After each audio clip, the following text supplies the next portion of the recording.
पद्मिनी व कमला एकादशी व्रत आज जानिए एस्ट्रो जितेंद्र भारद्वाज से। पद्मिनी एकादशी हिंदू धर्म में महत्वपूर्ण दिन होता है। पूरे वर्ष में 24 एकादशी होती है, परंतु मलमास व पुरुषोत्तम मास में एकादशी संख्या बढ़कर 26 हो जाती है। मलमास या अधिक मास की शुक्ल पक्ष की एकादशी को पद्मिनी एकादशी कहते हैं। यह एकादशी अत्यंत पुण्यदायिनी होती है। पद्मिनी एकादशी को पुरुषोत्तम एकादशी भी कहा जाता है। इसमें राधा कृष्ण तथा शिव पार्वती के पूजन का विधान है। पद्मिनी एकादशी लगभग 3 साल में एक बार आती है। पद्मिनी एकादशी और पुरुषोत्तम एकादशी कब है? पद्मिनी एकादशी 27 मई 2026 बुधवार को है। एकादशी 26 मई 2026 को सुबह 5:10 बजे शुरू होगी और 27 मई 2026 को सुबह 6:21 बजे समाप्त होगी। पद्मिनी एकादशी पूजा। पद्मिनी एकादशी के दिन पूरे समर्पण के साथ भगवान विष्णु की पूजा की जाती है। व्रत करने वाले व्यक्ति को सूर्योदय के समय उठना चाहिए और स्नान करना चाहिए। भगवान विष्णु की एक छोटी मूर्ति पूजा स्थल पर रखी जाती है और भक्त भगवान को चंदन का लेप, तिल, फल, दीपक और धूप चढ़ाते हैं। इस दिन विष्णु सहस्त्रनाम और नारायण स्तोत्र का पाठ करना शुभ माना जाता है। द्वादशी के दिन ब्राह्मणों को भोजन करवाकर उन्हें विदा करें, फिर भोजन करें। पद्मिनी एकादशी पूजा का। पद्मिनी एकादशी व्रत करने से मनुष्य जीवन सफल माना जाता है। पद्मिनी व्रत का पालन करने वाले सभी सांसारिक सुखों का आनंद लेते हैं और अंततः भगवान विष्णु के स्वर्गीय राज्य वैकुंठ में स्थान पाते हैं।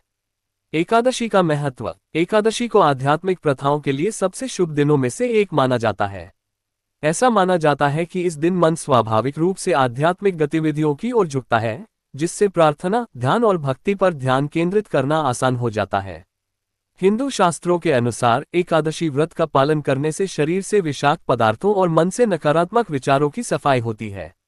ये शारीरिक स्वास्थ्य, मानसिक स्पष्टता और आध्यात्मिक विकास को बढ़ावा देने के लिए कहा जाता है।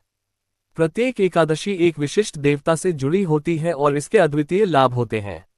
एकादशी पर उपवास करने से आशीर्वाद मिलता है, बाधाएं दूर होती हैं और जन्म मृत्यु के चक्र से मोक्ष मुक्ति प्राप्त करने में मदद मिलती है। पद्मिनी एकादशी कथा। पद्मिनी एकादशी भगवान को अति प्रिय है। इस व्रत का विधि पूर्वक पालन करने वाला विष्णु लोक को जाता है। इस व्रत के पालन से व्यक्ति सभी प्रकार के यज्ञों, व्रतों एवं तपश्चर्या का फल प्राप्त कर लेता है। इस व्रत की कथा के अनुसार श्री कृष्ण कहते हैं, त्रेता युग में एक परम पराक्रमी राजा की त्रिवीर्य था। इस राजा की कई रानियां थी, परंतु किसी भी रानी से राजा को पुत्र की प्राप्ति नहीं हुई। संतानहीन होने के कारण राजा और उनकी रानियां तमाम सुख सुविधाओं के बावजूद दुखी रहते थे। संतान प्राप्ति की कामना से तब राजा अपनी रानियों के साथ तपस्या करने चल पड़े। हजारों वर्ष तक तपस्या करते हुए राजा की सिर्फ हड्डियां ही शेष रह गई, परंतु उनकी तपस्या सफल न रही। रानी ने तब देवी अनुसुया से उपाय पूछा। देवी ने उन्हें मल मास में शुक्ल पक्ष की एकादशी का व्रत करने के लिए कहा। अनुसुया ने रानी को व्रत का विधान भी बताया। रानी ने तब देवी अनुसुया के बताए विधान के अनुसार पद्मिनी एकादशी का व्रत रखा।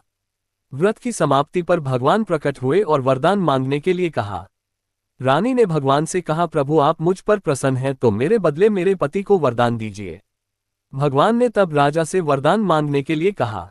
राजा ने भगवान से प्रार्थना की कि आप मुझे ऐसा पुत्र प्रदान करें जो सर्वगुण संपन्न हो, जो तीनों लोकों में आदरणीय हो और आपके अतिरिक्त किसी से पराजित न हो। भगवान तथास्तु कहकर विदा हो गए। कुछ समय पश्चात रानी ने एक पुत्र को जन्म दिया जो कार्तवीर्य अर्जुन के नाम से जाना गया। कालांतर में यह बालक अत्यंत पराक्रमी राजा हुआ, जिसने रावण को भी बंदी बना लिया था। वीडियो लाइक करें, चैनल सब्सक्राइब करें।